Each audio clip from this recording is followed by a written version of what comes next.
There are two simple methods for spell correction in your spreadsheet. The first is to use the tool ribbon and select Review.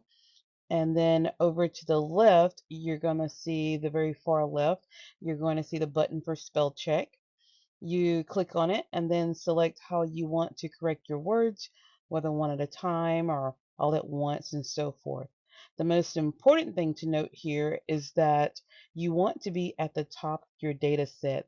You want to be in cell A1 when you select spell check. Otherwise, it's going to check everything below whichever cell that you're in. Another way that you can do spell check is to highlight your data and then click F7, and that will take you to the same box that popped up when you clicked review and spell check.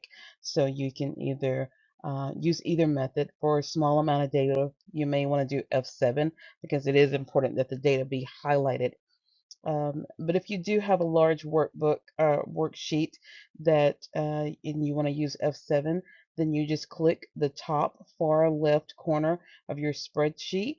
In the corner there, it'll highlight the whole worksheet, and then you can click F7.